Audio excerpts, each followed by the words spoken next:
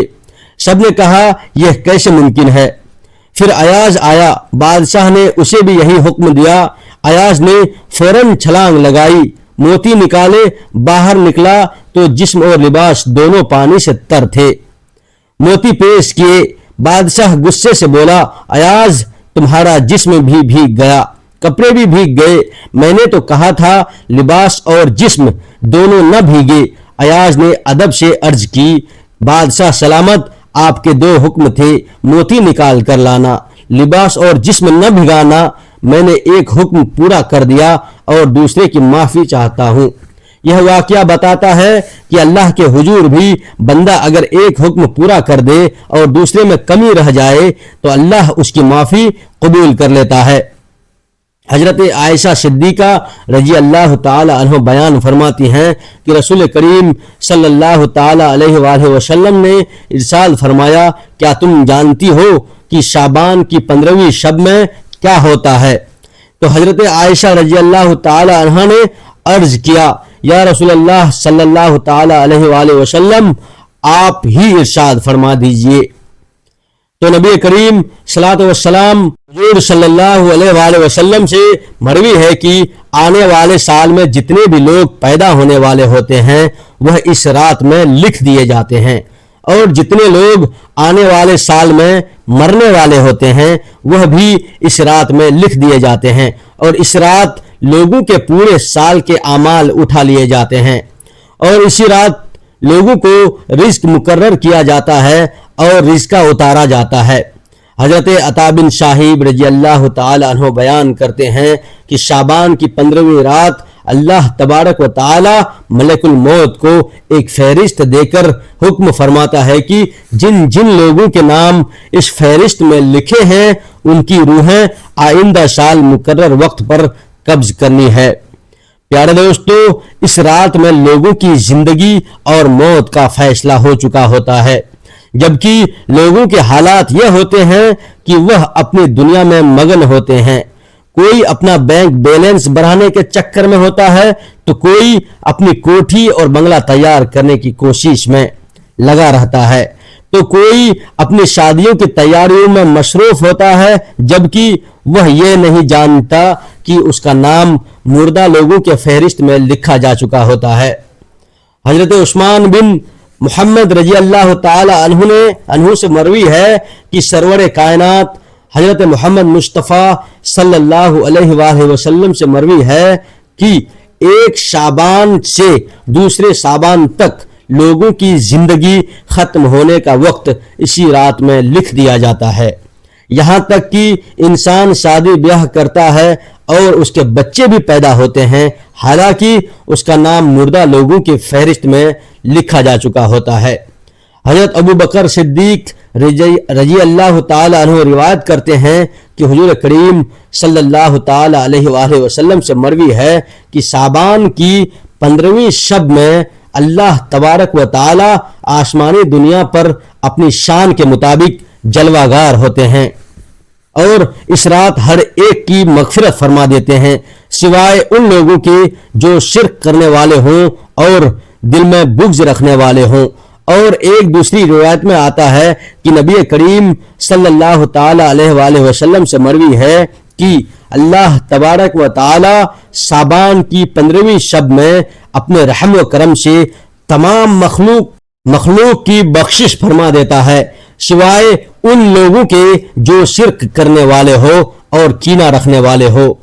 حضرت عبداللہ بن عمر بن عاص رضی اللہ تعالی عنہ سے روایت ہے کہ حضور کریم صلی اللہ تعالی علیہ وآلہ وسلم سے مروی ہے کہ شعبان کی 15ویں رات میں اللہ تبارک و تعالی اپنی رحمت سے سب لوگوں کی مدد فرماتا ہے سوائے دو آدمیوں کے، ایک وہ شخص جو دل میں کینہ رکھنے والا ہو اور دوسرا وہ شخص جو کسی کو ناحق قتل کرنے والا ہو۔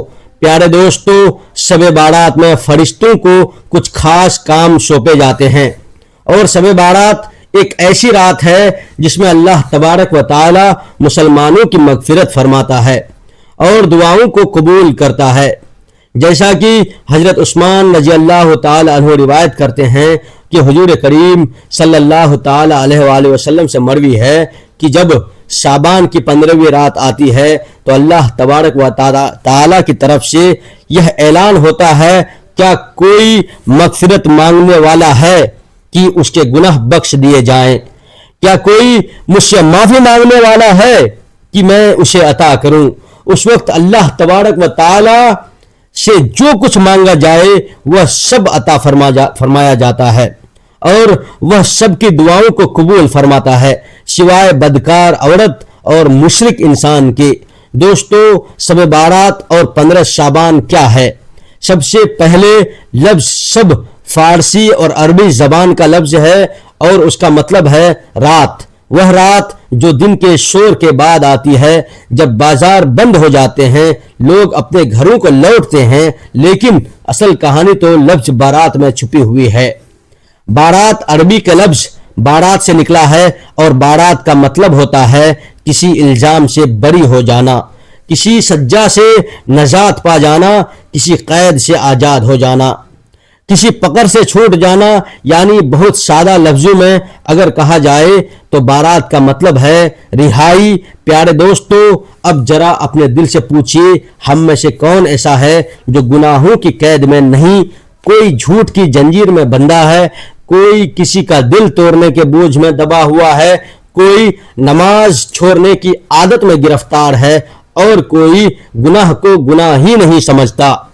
یہ سب گناہوں کی قید ہے، نظر نہ آنے والی لیکن دل کو جکڑ لینے والی قید. اور شب بارات اسی قید سے رہائی کی رات ہے، اس لیے اس رات کو شب بارات کہا جاتا ہے. یعنی وہ رات جس میں اللہ اپنے بندوں کو گناہوں کی سزا سے آزاد فرما دیتا ہے.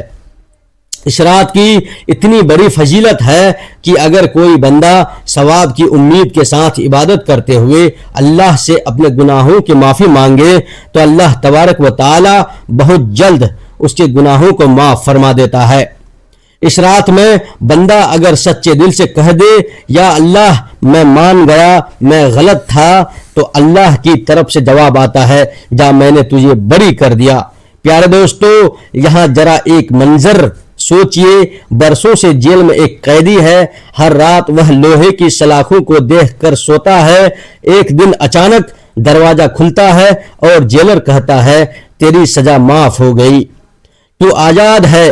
بتائیے اس قیدی کے دل پر اس لمحے کیا گزرتی ہوگی؟ بالکل ویسا ہی احساس شب بارات کی رات گنہگار بندے کے دل میں پیدا ہوتا ہے. فضیلت والی راتیں کون کون سی ہیں یہ بھی ہمیں معلوم ہونی چاہیے. نمبر 1 لیلۃ القدر جو رمضان کے آخری عشرے میں ہوتی ہے. نمبر 2 عید الفطر کی رات. نمبر 3 عید الاضحیٰ یعنی قربانی کی رات. نمبر 4 15 شعبان کی رات یعنی شب بارات. پیارے دوستو، اس رات کی ایک خاص بات یہ ہے کہ جس طرح پورے سال کا بجٹ حکومت پیش کرتی ہے کہ پورے سال میں کیا کیا ہوگا، اسی طرح شب بارات وہ رات ہے جس میں کائنات کا سالانہ بجٹ تیار ہوتا ہے. حکومت کا بجٹ بن رہا ہو، کاغذات پر اعداد لکھے جا رہے ہوں، کہاں خرچ ہوگا، کہاں بچت ہوگی، کہاں کٹ لگے گا اور کہاں اضافہ ہوگا. اب سوچیں، جب انسانوں کی حکومت کا بجٹ اتنا اہم ہوتا ہے تو اللہ کی بنائی ہوئی تقدیر کی فائل کتنی اہم ہوگی. اس لیے مفسرین فرماتے ہیں کہ شب بارات میں اللہ تبارک و تعالی لوح محفوظ سے اگلے 1 سال کے فیصلے نکال کر فرشتوں کے حوالے فرما دیتا ہے. یہاں ایک بات بہت غور سے سمجھنے کی ہے. لوح محفوظ میں تو سب کچھ پہلے سے لکھا ہے، لیکن فرشتوں کے سپرد کرنا یہ اس بات کی علامت ہے کہ اب وہ فیصلہ عمل میں آنے والے ہیں. یعنی جو کچھ لکھا جا چکا تھا اب اس کی گھڑی آ پہنچی ہے. پیارے دوستو، اب ایک منظر سوچئے. ایک نوجوان ہے، وہ اگلے مہینے شادی کرنے والا ہے، گھر میں خوشیاں ہیں، کپڑے سل رہے ہیں، دعوت کی باتیں ہو رہی ہے، لیکن اسی نوجوان کا نام شب بارات کی رات مرنے والوں کے فہرست میں لکھ دیا جاتا ہے. وہ خود نہیں جانتا، اس کے گھر والے نہیں جانتے، اس کے دوست نہیں جانتے، لیکن فرشتے جانتے ہیں۔ یہی ہے فیصلوں کی رات شب بارات۔ ہمیں خوشیاں نہیں حقیقت دکھانے آتی ہیں۔ یہ رات انسان کو جھنجھوڑتی ہے کہ تو جس زندگی پر ناز کرتا ہے وہ تیرے اختیار میں نہیں۔ ایک دفعہ حضرت عائشہ رضی اللہ عنہا سے پوچھا گیا کہ اس رات کیا لکھا جاتا ہے، تو انہوں نے نبی کریم علیہ الصلوۃ والسلام کا فرمان نقل کیا کہ اس رات آنے والے سال میں پیدا ہونے والوں کے نام لکھے جاتے ہیں اور مرنے والوں کے نام بھی لوگوں کے اعمال اٹھا لیے جاتے ہیں اور رزق تقسیم کر دیا جاتا ہے۔ اسی طرح اس رات آنے والے سال کے تمام قدرتی کاموں کا حساب کتاب اللہ تبارک و تعالی فرشتوں کے حوالے کر دیتا ہے، جیسے لوگوں کی زندگی اور موت وغیرہ کے فیصلے۔ پیارے دوستو، کیا اس رات کوئی خاص عبادت ہے؟ تو اس کا جواب ہے نہیں۔ اس رات میں کوئی ایسی خاص عبادت نہیں ہے جو سنت سے ثابت ہو، لیکن ہاں نفلی عبادت کوئی بھی کر سکتا ہے، جیسے نفل نماز پڑھنا، قرآن کی تلاوت کرنا، اللہ تبارک و تعالی کا ذکر کرنا اور دعا کرنا، صلاۃ التسبیح پڑھنا، تہجد کی نماز ادا کرنا، کیونکہ یہ رات بخشش کی رات ہے۔ اس لیے اللہ کے سامنے اپنے گناہوں کی معافی ضرور مانگنی چاہیے۔ دوستو، کیا اس رات صلاۃ التسبیح پڑھنا ضروری ہے؟ تو اس کا جواب بھی ہے نہیں۔ جیسا کہ ہم نے آپ کو بتایا کہ اس رات کوئی عبادت خاص نہیں ہے، لیکن ہاں نفلی عبادت جو چاہے کر سکتا ہے۔ جہاں تک صلاۃ التسبیح کا تعلق ہے تو یہ نفل نماز ہے اور بڑی فضیلت والی ہے۔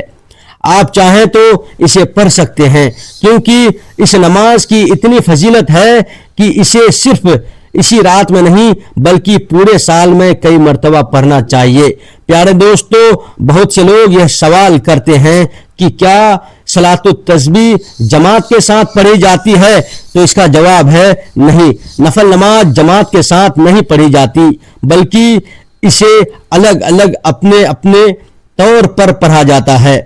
اس رات عبادت مسجد میں کرنی چاہیے یا اپنے گھر میں؟ تو اس کا جواب ہمارے نبی کریم صلی اللہ تعالی علیہ وآلہ وسلم نے یہ ارشاد فرمایا کہ اپنے گھروں کو قبرستان نہ بناؤ، یعنی فرض نماز کے علاوہ نفل سنتوں اور ذکر کے ذریعے اپنے گھروں کو منور اور روشن کرو۔